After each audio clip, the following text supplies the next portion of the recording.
Sean ustedes bienvenidos a una nueva emisión de Derecho Familiar. Como les prometí la semana anterior, vamos a hacer una segunda parte de este tema tan importante que es la presentación ante ustedes de la revista Pater Familias número 2 y de cómo está siendo esta revista el portavoz, está siendo la plataforma, está siendo la esencia de lo que el derecho familiar se ha significado en los últimos 100 años en el mundo y específicamente los últimos 50 en México. Para hablar de esta materia, para hablar de Pater Familias 2 y anunciarles, además, que ya tenemos en la preparación el número 3, he tenido el gusto de invitar nuevamente al doctor Carlos Humberto Reyes Díaz, quien es el coordinador del programa de posgrado en Derecho de la Universidad Nacional, a quien le doy la más cordial bienvenida. Maestro, muchas gracias. Muchísimas gracias por la invitación nuevamente. Estoy muy agradecido por esta reiteración y por supuesto que saludo con mucho afecto a todo su auditorio. Muchas gracias, porque yo sé, maestro, que tus actividades, el tiempo, todo esto que le dedicas ahora a la universidad, dedicarlo al programa del canal judicial, a la Suprema Corte, a este que es el canal de la transparencia, es muy importante porque estamos difundiendo, y este programa específicamente es de ayuda social, es de proyección social, es de decirles a ustedes que aquí estamos para apoyarlos en su problemática. Tienen los correos nuestros.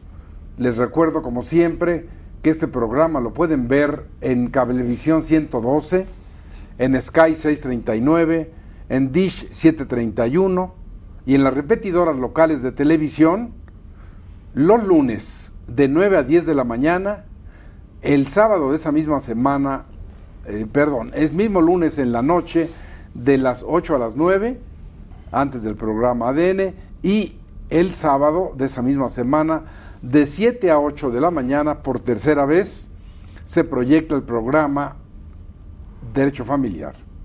Igualmente, recuerden ustedes que la organización editorial mexicana, la más grande y la más importante de América Latina, publica en El Sol de México la columna Derecho Familiar, que gracias al apoyo siempre generoso que tenemos del señor Mario Masquezraña, de la señora Ferreira, que siempre nos apoya con esto, creen en el derecho familiar, tienen esperanzas, fe en que esto siempre sea en provecho de ustedes, y hoy, con la presencia del maestro Reyes Díaz, vamos a reiniciar el diálogo que dejamos en el anterior programa, cuando les hablábamos de esta realidad que es el derecho familiar. Ya el maestro Reyes Díaz dijo, y ahora yo le cedería la palabra para que nos platique un poco sobre las repercusiones, los efectos que ha tenido la revista Pater Familias número 2, no solo en las cuestiones estudiantiles, sino más allá en las esferas sociales y jurídicas, maestro. Pues muchas gracias. Ya platicábamos la ocasión anterior de este proyecto que en realidad es una realidad editorial que tenemos en la coordinación del posgrado de Derecho de la UNAM. La revista Pater Familias, en su número 2, es una revista semestral, es una revista que se construye a través del análisis de expertos en el área jurídica que contribuyen a dar las últimas noticias o dar los avances más recientes en el análisis jurídico del derecho familiar. Y valdría la pena quizá poner en contexto nada más que pues nosotros somos una comunidad de aproximadamente 3,500 alumnos en posgrado en la UNAM, tan solo en Ciudad Universitaria, el Instituto de Investigaciones Jurídicas y la Facultad de Derecho, pero además en la Facultad de Estudios Superiores de Aragón y la Facultad de Estudios Superiores Acatlán. Tan solo de este más reciente proceso de ingreso que tuvimos, participaron en el proceso para ingreso, 71 personas para el doctorado, 34 para la maestría en política criminal que se imparte en la Facultad de Estudios Superiores Zacatlán y en la Facultad de Estudios Superiores Aragón. 407 personas presentaron examen para el ingreso a la maestría, lo que hace un total de 512 personas que están intentando ingresar a la universidad y que están ahora actualmente en el proceso de ingreso, sin contar a quienes pretenden entrar a la especialización. Entonces, no contamos a la especialización en Derecho porque la especialización no está a cargo de la coordinación a mi cargo. Correcto. Las especializaciones en Derecho están a cargo de la Facultad de Derecho en Ciudad Universitaria. Del posgrado. Y de la Jefatura de División de Estudios de Posgrado, así como del posgrado de la FES Zacatlán. Actualmente estamos en un proceso de incorporación de las especializaciones a la coordinación del posgrado de Derecho, pero todavía tenemos que seguir un proceso relativamente largo. Lo que quiero destacar de esto es que son 512 personas que hicieron lo que están dentro del proceso de ingreso en la maestría y el doctorado, y que desde luego son potenciales participantes en este proyecto editorial, y que además se han nutrido de los 2 números que se han publicado ya para la construcción de sus investigaciones que necesariamente tendrán que hacerse para la obtención de los grados correspondientes. Entonces, eso sin contar que desde luego, como ya lo decíamos en la ocasión anterior, pues la revista de Derecho Familiar está disponible para todos ustedes en la página de la Coordinación del Posgrado de Derecho de la UNAM, que quizá a veces cuando nosotros hacemos una referencia a la dirección para localizarla, puede llegar a generar ciertas confusiones. Yo les recomendaría que ustedes en el buscador que mejor prefieran en internet, pusieran ustedes derecho.unam o derecho UNAM, derecho posgrado UNAM, y con eso encontrarían la página de la coordinación, en donde pueden descargar ustedes no solo la revista completa, sino cualquiera de los artículos o análisis jurisprudenciales o legislativos que se encuentran en esta revista. De manera que yo creo, sinceramente, quizá porque estoy a cargo de la impresión o de la edición y publicación de la revista, que es una herramienta de muchísima utilidad para quien está estudiando el derecho, no solo en la especialización específicamente de derecho familiar, sino quien está trabajando cuestiones de derecho familiar como una investigación quizá indirecta dentro de la maestría o del doctorado. Bueno, yo creo que es muy importante lo que acabas de decir. Hablando de la revista, específicamente, yo les recomendaría, por ejemplo, este artículo que escribe el ministro José Ramón Cosío Díaz, en el que colabora además Mireya Meléndez Almaraz y Luz Helena Orozco y Villa, sobre un tema importantísimo: necesidad de alimentos de la cónyuge. En la materia de derecho familiar, la Corte ha resuelto, y ese es el sentido de este artículo, qué efectos tiene la presunción sobre la presunción. Es decir, si porque es cónyuge la ley presume que necesita alimentos, ¿qué va a pasar si no se le dan? Porque esa presunción puede ser destruida porque no se tenga el estado de necesidad de esos alimentos. Entonces aquí el ministro Cosío Díaz hace un análisis importantísimo de esta materia.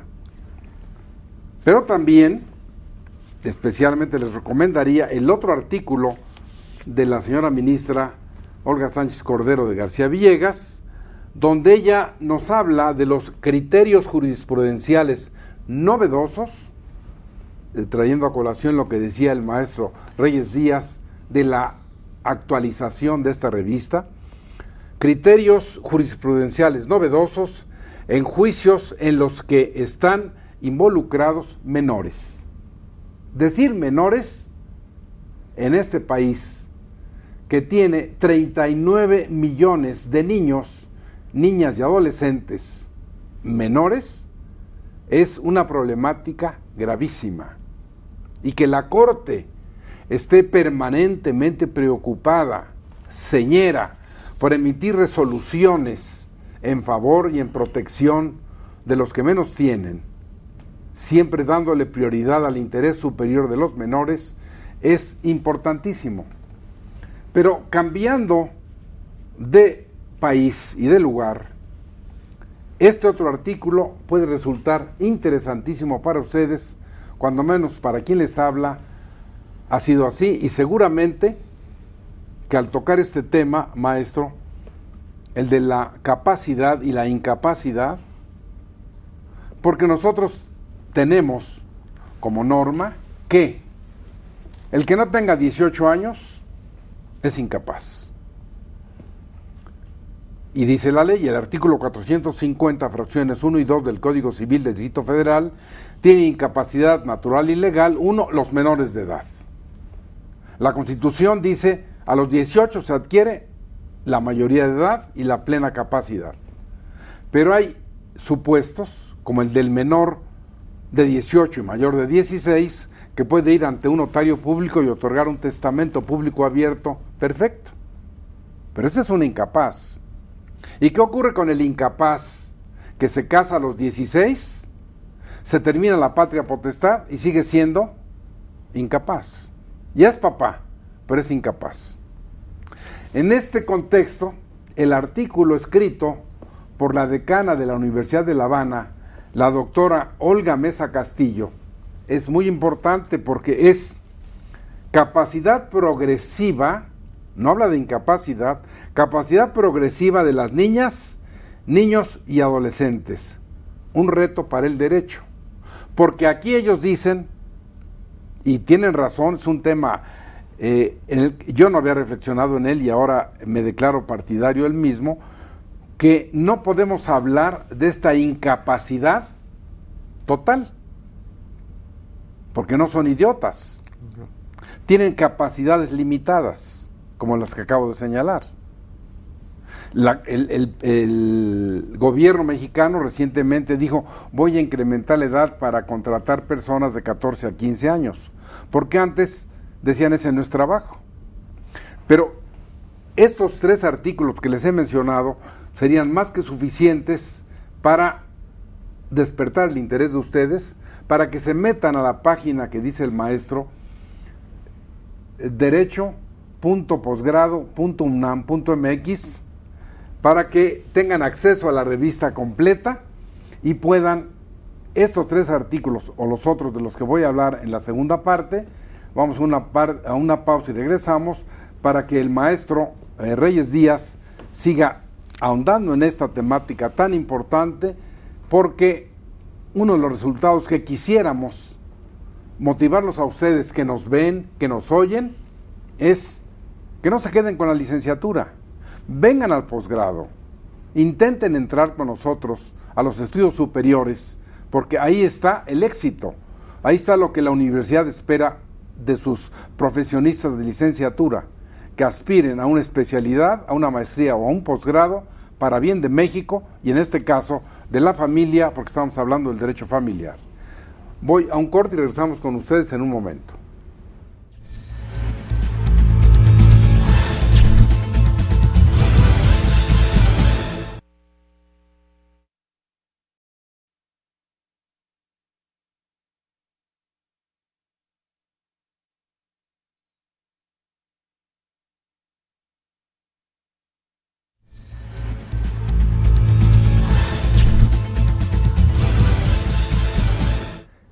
Nuevamente estamos con ustedes. Tengo el privilegio de que nos acompañe nuestro coordinador del programa de posgrado en Derecho de la máxima casa de estudios, el doctor Carlos Humberto Reyes Díaz, a quien le voy a dar la palabra para que ahonde en esta cuestión de Pater Familias número 2, que ya él y yo estamos en la preocupación, en la formación, en la recopilación de los artículos para el número 3. Maestro. Pues muchas gracias. Más que preocupación, Yo la verdad es que estoy muy contento con este proyecto editorial. Para mí la revista de Derecho Familiar no representa una preocupación en ninguna forma. Es uno de esos proyectos que se construyen con calidad, que llevan un camino recorrido. Con amor. Exacto, que contribuyen a la formación de los estudiantes, pero que además les sirve como una herramienta de mucha utilidad para quien estudia el derecho. Yo creo que estas visiones que comentábamos antes de la revista, de una visión multilateral, multicultural, del análisis del derecho familiar. Multidisciplinaria, pero al mismo tiempo multicultural, porque en realidad la visión del derecho familiar desde México tiene sus diferencias respecto de cómo es analizada en otras partes del mundo. Y entonces estas diferencias legislativas, estas diferencias jurídicas del análisis del derecho familiar en otros países latinoamericanos nutren el análisis de una disciplina que va caminando a pasos adelantados, pero que además, cuando digo yo que esta es una herramienta para quien estudia el derecho, me viene a la mente rápidamente una reflexión que escuchaba recientemente. Decían que cuando el derecho no resuelve problemas sociales, se convierte en un instrumento de poder. Y me parece que el derecho familiar está enfocado y tiene una vocación natural y además científicamente muy relevante para la solución, para el conocimiento, la discusión y la solución de problemas que tienen que ver con el derecho familiar.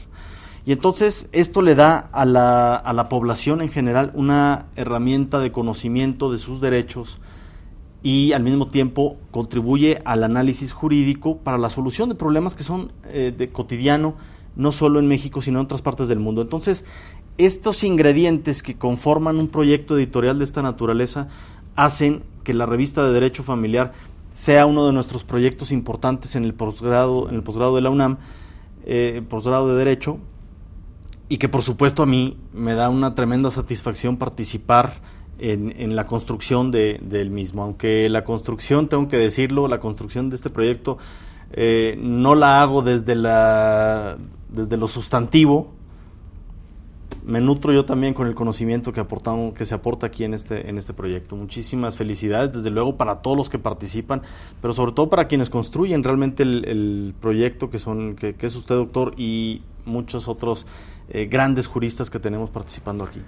Bueno, muchas gracias. En realidad, lo que dice el maestro Reyes Díaz, yo lo hago extensivo a todos los colaboradores, en este caso de la revista, que es justo mencionarlos en el orden en que están. Por ejemplo, el maestro Juan Luis González Alcántara y Carrancá, que es nuestro director ejecutivo, Saúl Pérez Trinidad, que es el director técnico, la maestra Elsie Núñez Carpizo, directora del Seminario de Sociología, que es la directora jurídica, Gustavo Alberto Guzmán Ávila, que es el director editorial, Mariana Saiz Fernández, la directora de Relaciones Públicas, que ha hecho su trabajo muy bien, Abril Uscanga Barradas, que es la directora académica, Luis Manuel Ortega González, el director de distribución, Juan Pablo Rodríguez Flores, que es nuestro director de comunicación social, y Susana Roy de Huitrón, que es nuestra directora de coordinación. Respecto a estos artículos que les comentaba, vale la pena interesarlos en uno escrito por la directora de la Facultad de Derecho, Eleoba Castañeda Rivas, que como ustedes saben, en 458 años, es la primera directora en la Facultad de Derecho que tiene ya a su cargo, lleva 2 años en el mismo, el propósito, la labor, ha hecho una labor extraordinaria en todo lo que es lo académico en la propia universidad. Han cambiado conceptos importantes, y ella escribe en la revista un artículo que se llama Análisis y Génesis de los Alimentos, donde ustedes van a encontrar desde el origen de la palabra alimentos hasta lo último que ha resuelto la Suprema Corte al respecto. Otro artículo fundamental y que está de moda, pero que en derecho familiar tiene fundamentos científicos, es el escrito por Demetrio Cortés Ortega, el doctor, que habla sobre los principios fundamentales en el procedimiento oral mixto en derecho familiar. Él aquí deja muy claro que no es posible hablar de oralidad al 100%, sino que tiene que ser una mixtura, una cuestión ecléctica en la que hay cosas escritas y cuestiones orales, y que así se está llevando en todas las materias. También el artículo respecto a los recursos y medios de impugnación en el juicio de divorcio incausado, del que antes hablamos, escrito por Jesús Saldaña. Tocamos algo del derecho canónico, en este caso Francisco Huber Olea y Reynoso habla del matrimonio en esta materia, así como en Colombia, qué tratamiento se le ha dado a la familia en su constitución. Fundamental que ustedes, si acceden al correo que les hemos dicho, lo pueden hacer en este momento, en forma gratuita, pueden bajar la revista completa en México o en París, que esto es algo que yo debo reconocerlo públicamente. El maestro Reyes Díaz ha conseguido en esa labor tan importante como coordinador, porque desgraciadamente por X razones no lo tuvimos en el número 1. Pero ya la metieron. Ahí solo interrumpo para comentarle, doctor, que quien ingresa a la página de la coordinación puede tener acceso a los dos números, al número 1 y al número 2. En donde desde luego podrán encontrar los artículos de Aida Kemelmacher, de Carlucci, que se refiere en el número 1 a los temas de bien. Qué bueno que además la traes para poderlo referir. La traigo que además que se habla de los criterios de la Corte Interamericana de Derechos Humanos sobre los temas. Igual de Carlos Lasarte de España, sobre la ausencia y declaración del fallecimiento en el derecho privado español, de Cristian Lepín de Chile, sobre los principios del derecho sucesorio chileno, y entonces los dos ejemplares, los dos números que tenemos de la revista de Derecho Familiar están disponibles para cualquier persona que desee descargar no solo alguno de los artículos que le interese, sino los dos tomos completos. Están disponibles en la página de manera gratuita. Para quien esté interesado en el tema, me parece que no puede haber otra herramienta más efectiva y más yo disponible. Te pediría, aunque a fuerza de ser reiterativo, que acabaras de mencionar los otros artículos. Claro. Es muy importante porque no sabía yo que tenías aquí el número 1 y no sabía tampoco que se puede accesar a él también. Entonces, tienen ustedes las dos revistas a un clic en su computadora. Escribe en el número 1 también Fernando Sosa Pastrana sobre los criterios de la Suprema Corte de Justicia de la Nación de México en relación al matrimonio entre personas del mismo sexo. Héctor Roberto Goyena Copello, de su nacionalidad ahí... de Argentina. El Copelo, argentino. Sí. Él habla sobre hacia dónde nos conduce hoy el derecho de familia. Él habla precisamente en ese artículo de el derecho familiar argentino. Aquí debo decir una nota cultural impresionante, que el Código Civil argentino, Carlos Humberto, tiene 4.500 artículos. Es una locura. Y ahí metieron una reforma de derecho familiar que no prosperó y de la que dice Héctor Roberto eso, y en su ponencia que él va a presentar, conferencia magistral en el Congreso Mundial de Derecho Familiar, a celebrarse del 20 al 24 de octubre de este año en Durango, dice él que esa es una deuda pendiente, haciendo un seguimiento de eso. Pero continúa, por favor. Que además habría, y nada más interrumpo rápido, porque se va a celebrar el Congreso Mundial en Durango, de 18 congresos mundiales que ya se han celebrado en esta materia. Sí. Lo cual desde luego pues también nos dice que la rama del derecho familiar y el debate, la discusión y el análisis del derecho familiar es un tema no solo con una raíz ya muy establecida, sino que además con una proyección muy amplia todavía. Irene López Foguier, profesora de nuestra Facultad de Derecho en la UNAM, escribe sobre los métodos de reproducción asistida y su impacto en la filiación. Esto es muy importante porque el ADN y su descubrimiento ha venido a revolucionar el derecho penal, el derecho familiar, porque ahora, como ustedes saben, la infalibilidad de la prueba de la huella digital genética 0.2109 del ADN es determinante para saber quién es el papá y quién es la mamá. A propósito de eso, en este número 3 tengo ya la colaboración del profesor Michele Sesta de la Universidad de Bolonia, que es un caso que está actualmente en la Suprema Corte de Justicia de Italia, específicamente en Roma, que lo narro brevemente y después ustedes podrán leer en detalle. Una señora que se hace inseminar y tiene gemelos, va a un banco de esperma, es una inseminación que no se sabe el origen precisamente del semen, pero cuando ella da a luz, aparecen los dueños del semen y del óvulo y dicen, nosotros somos los papás. Se hace la prueba del ADN y actualmente está en la discusión si el hecho de dar a luz convierte en mamá a una señora al margen de lo que le hayan puesto, o si la mamá es la que dio los elementos. Entonces es un tema interesante, pero sigue. Interesantísimo. Tú tenías ahí la lista de los otros temas que faltan. Bueno, quiere decir que va a llevar una continuidad en el número 3. Exactamente. El análisis de esto, que me parece, bueno, es una invitación para que lo revisen. Quien fuera secretario general de la Facultad de Derecho de la UNAM, don José Barroso Figueroa, escribe sobre los efectos de la adopción. También don Juan Luis González Alcántara y Carrancá, también miembro de nuestro Consejo Técnico en la Facultad de Derecho, platica sobre de los ausentes e ignorados en el Código Civil para el Distrito Federal.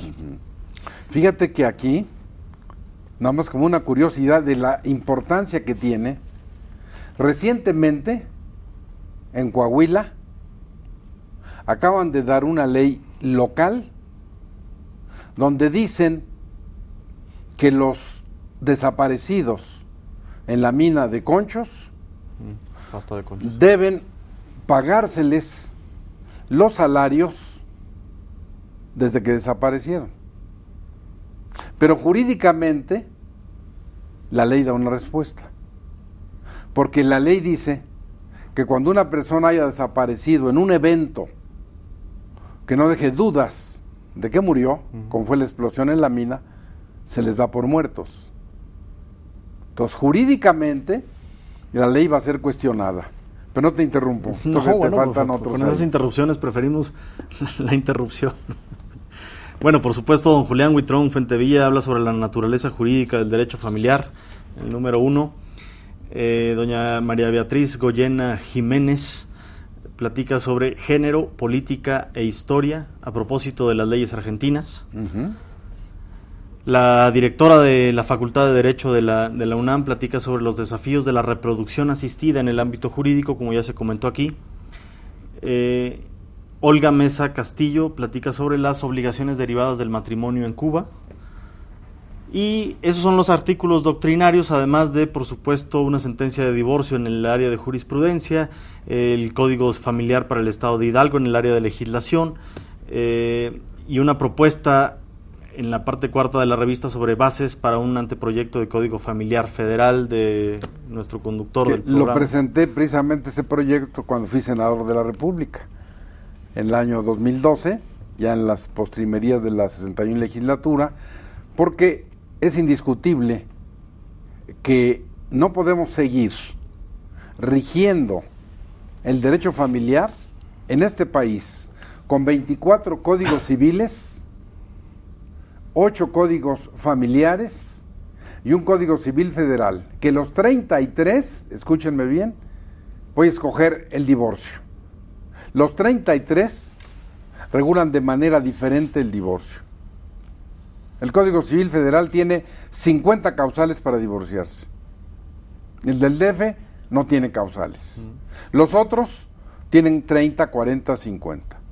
Pero la familia mexicana es una, o varias, porque ahora también tenemos que hablar de que dependiendo del hecho material, del hecho jurídico o del acto jurídico, habrá tantas familias cuantos orígenes tenga, como puede ser una familia de inseminación artificial. La inseminación artificial es un hecho material, que si pega, se convierte en hecho jurídico, y más adelante en filiación del hijo con la madre. Claro. Si se casan dos personas del mismo sexo, pues es un matrimonio diferente al de heterosexuales. Bueno, recientemente, la primera sala de la Suprema Corte, siempre esas cosas vienen aquí en la revista, el número 3, acaba de resolver que si una pareja que vivía en sociedad de convivencia se muere, uno de ellos, eran dos hombres, demanda alimentos y la ley de convivencia dice, está bien, nomás que solo la mitad le toca de lo que le tocaría si fuera matrimonio. Y entonces la Corte, la primera sala, dice, eso es discriminatorio de sexo.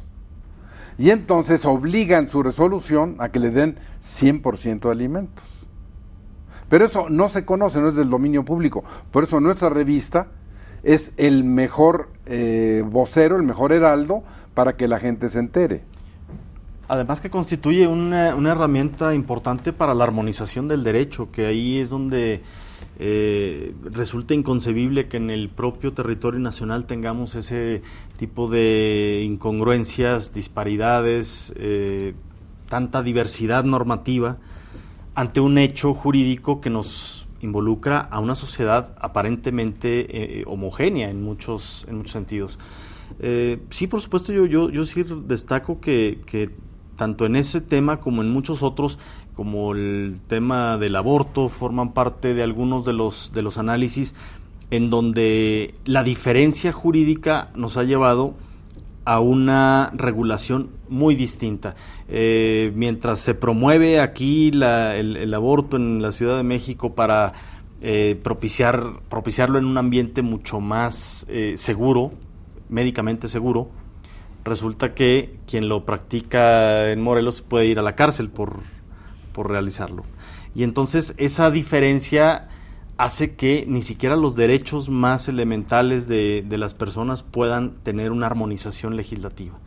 Y ahí es donde se tendría que contribuir desde la base del análisis universitario, del análisis jurídico que se practica y que se plasma en estas colaboraciones para resolver ese tipo de problemas sociales que tenemos. Entonces ahí es donde tratamos, por lo menos en la construcción de un proyecto editorial de esta naturaleza, en la UNAM estamos tratando de fortalecer el análisis y darle mayores herramientas a quienes construyen los proyectos legislativos y quienes aplican el derecho, para que puedan tenerlo sobre una base mucho más de análisis, no solo nacional, no solo local, sino nacional e incluso latinoamericano. Proyección internacional. Esa es la idea. Bueno, muy importante lo que dice el maestro. Voy a ir a un corte y regresamos sobre la misma temática, algo que los va a sorprender a ustedes, que lo tengo reservado para esta última parte, porque, con todo respeto, les voy a dar los elementos de por qué, desde mi perspectiva, así lo he escrito además en el periódico, un gran número de los diputados federales de la legislatura 62 hay que reprobarlos por las últimas reformas que han hecho en derecho familiar. Pero después de la pausa, regresamos con ustedes.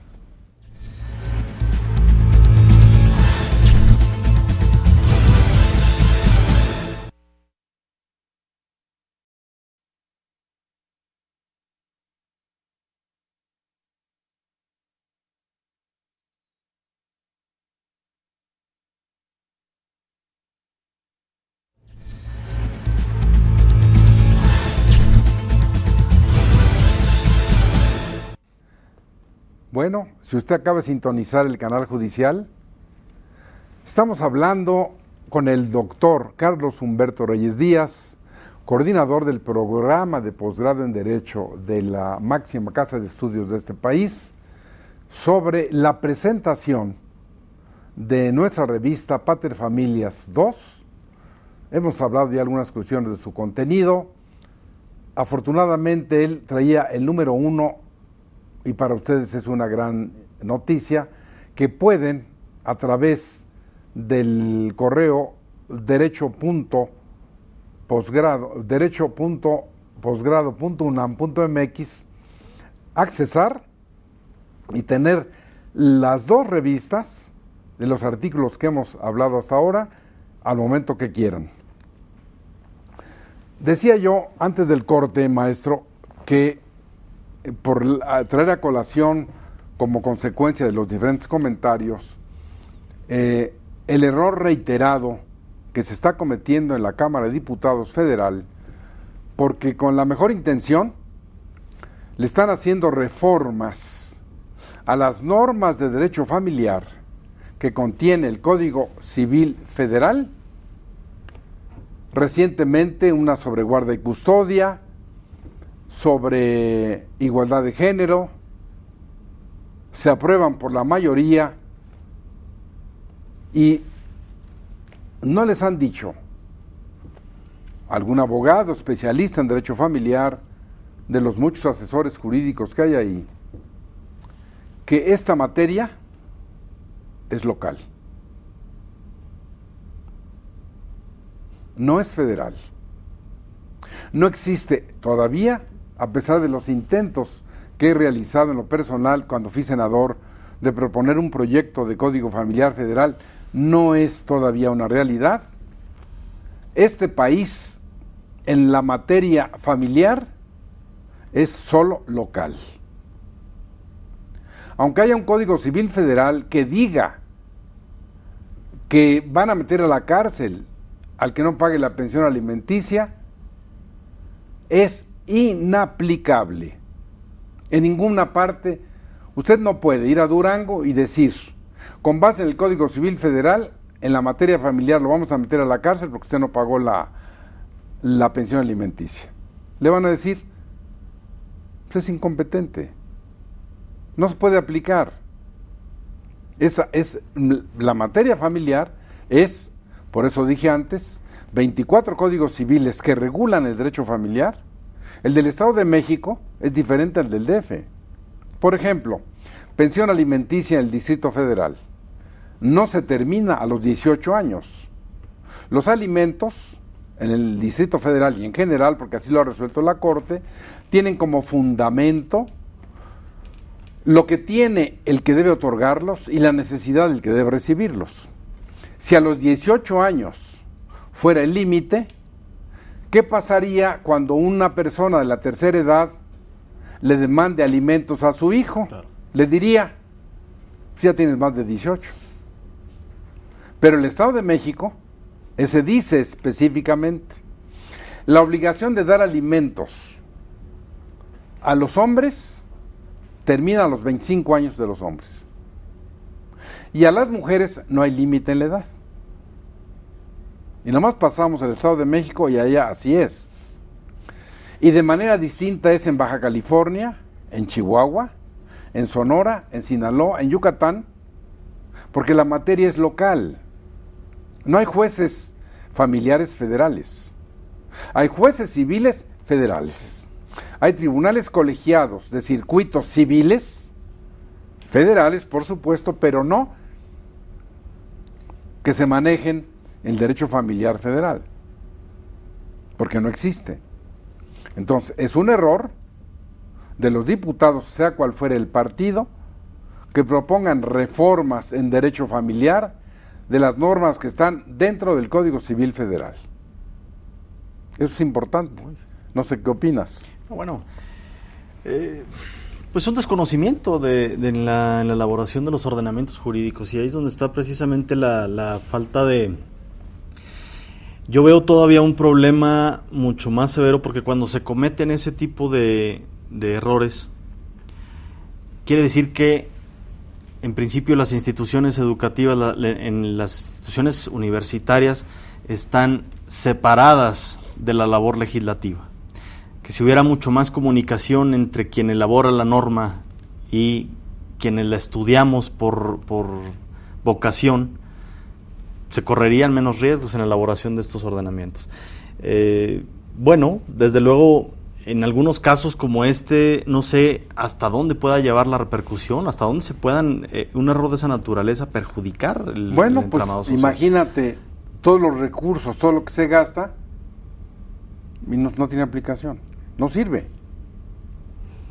Y además, pues, evidencia no solo el desconocimiento, ignorancia total. La ignorancia, pues sí, bueno. Es una pena. Y sin embargo, insisto, pues tenemos que contribuir más desde la perspectiva universitaria para poder tener un diálogo mucho más cercano, más efectivo con quienes están ejerciendo el poder directamente, ¿no? Otra vez lo que decía antes, ¿no? Si este derecho no sirve para resolver problemas sociales, entonces se convierte en un instrumento de poder. Y en este caso se trata de hacer del derecho un instrumento de poder, un instrumento que además de todo resulta ineficaz. Fíjate que un ejemplo muy importante, cada vez que tú dices algo, mi mente trae a colación hipótesis importantes que hemos realizado y muchas veces rompiendo cánones y tradiciones. El Código Familiar de Hidalgo de 1983 fue el primero que definió lo que legisló. Yo no quise dejar a los intérpretes a que dijeran lo que quiso decir el legislador fue esto. No necesito intérprete. Ahí dice, familia es esto, matrimonio es esto, patria potestad es esto, alimentos es esto. Por lo que tú acabas de decir, las leyes, sobre todo de derecho familiar, deben ser entendidas por todos. Sí. Que no se necesite, como en el oráculo de Delfos, la pitonisa que tenía que interpretar lo que era el pronunciamiento para saber qué iba a pasar. El oráculo de Delfos tuvo una duración en Grecia de 1500 años. Era una religión extraordinaria por el funcionamiento como lo hacían. Porque tú ibas a consultarlo y te decían, bueno, ahí espérese y vamos a ver qué es lo que emite sonidos la pitonisa, y todos los sacerdotes interpretaban lo que era más conveniente cuando dos querían pelear ejércitos, uno tenía 1000 soldados y otro tenía 100, sus psicólogos, sus espías ya les habían dicho, entonces ellos emitían el oráculo y decían, si tú vas a luchar contra vas a perder, mejor negocia. Y era interesante. ¿Qué ocurre hoy en el siglo XXI, en lo que nosotros estamos viviendo, lo que estamos haciendo? Porque aprovecho también para meterlo, ya lo traemos aquí, que algo importantísimo para la gente. La esencia de estas reformas orales en derecho penal, en derecho familiar, en derecho civil, tienen un propósito importantísimo para los mexicanos: negociar mecanismos alternativos de solución, no llegar a los juicios, no seguir metiendo en la cárcel a personas que se roban un disco o un celular, cuando al aceptar su culpa podrían pagarlo y no tener que llenar la cárcel de esas personas. Entonces, la parte oral, específicamente, por ejemplo, en derecho penal, que es la tercera del procedimiento, es cuando no hubo arreglos. Pero hay que tomar en cuenta, y hace muy pocos días, a nivel federal se dio una nueva ley que es para medios alternativos de solución, para negociar con mediadores calificados cualquier conflicto, excepto, obviamente, delincuencia organizada o delitos graves. Pero en general lo que se pretende es facilitar que los conflictos no lleguen hasta allá. Y de esa materia, precisamente el número 3, traemos análisis muy importantes, resoluciones de la Corte, y que, bueno, antes de irnos a un nuevo corte, creo que vale la pena señalar dentro de lo que tú decías antes, y yo me quedé en los artículos del número 2, no señalé que yo tuve el privilegio de escribir, que es un tratamiento, un análisis del orden público y el derecho familiar. ¿Por qué es importante lo que ha dicho la Corte? En realidad, aquí vale la pena, y en el número 3 de Pater Familias, habrá una colaboración mía en ese sentido, haciendo mía una expresión de la ministra Olga Sánchez Cordero. Estoy haciendo esta investigación para poder darle su lugar, su ubicación, su proyección a lo que desde ahora les digo su nombre, que es el derecho familiar jurisprudencial. ¿Por qué? Porque la contradicción de tesis, como tú lo sabes, es obligatoria para todos. Y ahora con la nueva ley de amparo, en que las resoluciones son benéficas para todos, incluso para el que no haya litigado, el que no la haya invocado, en derecho familiar será fundamental, porque este derecho familiar jurisprudencial todos los días lo hacen los ministros de la Corte. Los 11, pero específicamente los 5 que integran la primera sala, cada resolución, esa preocupación, incluso me sorprendió gratamente en unas resoluciones de hace unos días, donde la primera sala, haciendo un giro de 180 grados, de la forma en que va resolviendo sus asuntos, sobre todo de los que está atrayendo para resolverlos, no nos deja en el suspenso, sino que ya empezaron, y eso realmente es digno de encomio y de felicitación a ellos, a plantear en la misma resolución en la que dicen: este asunto, por su trascendencia, lo atrae la primera sala para resolverlo, porque en la misma resolución han planteado 8 o 10 preguntas que deben formularse los litigantes, los que ven los programas. Tú, como bien lo sabes, nuestra Suprema Corte de Justicia de la Nación es la primera y la única en el mundo que sesiona públicamente. Cuando yo les di esta información en la Corte Suprema de Chile, me interrogaban y me preguntaban y me decían: oiga, le dije, ustedes pueden venir a México. Enrique Rodríguez, que dirige el canal judicial tan atinadamente y que le ha dado un giro extraordinario, este canal, como lo tenemos ahora, es importantísimo. Tú oyes a la gente que, como hay programación 24 horas del día, que dicen: oye, pues antes era medio aburrido, pero ahora encontramos programas muy interesantes, el jurado, Sinfonía, los programas, Derecho Familiar, el expediente INACIP y todos los demás que son tan importantes, ¿no? Porque tratamos de hacer, como ha ocurrido con este programa, yo espero que tú estés satisfecho, que la distinguida teleaudiencia también, es poner el conocimiento de toda esta materia al alcance de todas las personas, ¿no? Pero además, bueno, no quiero interrumpir el corte. No, ya, vamos ya a esta última parte para que tú digas lo que quieras decir. Hay un aspecto de ahora que comentaba usted algunas ideas, doctor, que me llamó muchísimo la atención referente a la comisión de ciertos delitos en el país. Lo que me lleva directamente a pensar que lo que está haciendo que aumenten los índices de criminalidad en el país justamente va directamente relacionado con un desmoronamiento de la familia, con una erosión de los valores familiares. Y ahí es donde me parece que fortalecer a la familia va a ir directamente relacionado con el combate al delito, pero al mismo tiempo con la reconstrucción del tejido social. Uh-huh. Y es donde creo que hay un punto fundamental en el estudio del derecho familiar.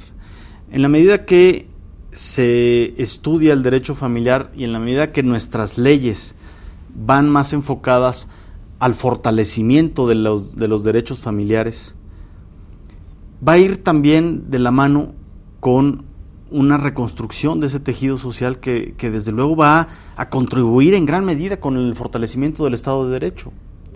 Y entonces, el análisis del derecho familiar no se limita exclusivamente a una tarea de los juristas, que desde luego los juristas tendrán que aprovecharlo para poder llevar a mejores leyes, y que en la interpretación y aplicación de la norma jurídica, pues el Poder Judicial haga su tarea también para el fortalecimiento de estos derechos. Pero al mismo tiempo, ese estudio tiene que llegar a todas las familias para saber cuáles son aquellos derechos que se tienen, pero además cuáles son aquellos huecos que no han sido cubiertos por la norma jurídica, que tendrían que ser regulados por un instrumento jurídico eficaz.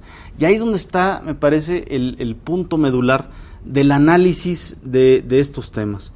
En la medida en que la investigación de los artículos que se tratan en la revista de Derecho Familiar vayan enfocados a la solución de estos huecos que no cubre la norma o estas deficiencias que tiene la norma jurídica, van a contribuir en gran medida al fortalecimiento de la familia y a una disminución sin duda de los actos delictivos en la sociedad. Muchas gracias, Carlos Humberto. Bueno, ustedes, como siempre, nuestro agradecimiento porque nos ven. Ustedes saben, este programa es una realidad. Te reitero mi agradecimiento, sobre todo que hayas podido apoyarnos para hacer estas dos partes de un programa tan importante. Ustedes en su hogar reflexionen, escríbanos, díganos qué temas a quienes quieren ver en Derecho Familiar. Por hoy les agradecemos que nos hayan dejado llegar a su hogar. Recuerden que nos pueden ver en Canal Judicial, en los diferentes repetidoras locales de televisión, a nivel internacional igualmente, en la clave que les hemos dado de www.scjn.gov.mx, para que tengan acceso, y además, hoy específicamente, para que ustedes en su hogar tengan Paterfamilias 1 y 2, métanse a derecho.posgrado.unam.mx y bajen ahí las 1000 hojas de que se componen las dos revistas, y seguramente tendrán sorpresas agradables. Que nos recomienden temas para desarrollar. Obviamente que nos digan. Y por hoy muchas gracias, y maestro, muy agradecido con la invitación, por tu presencia. Encantado de estar aquí con ustedes. Muchas gracias.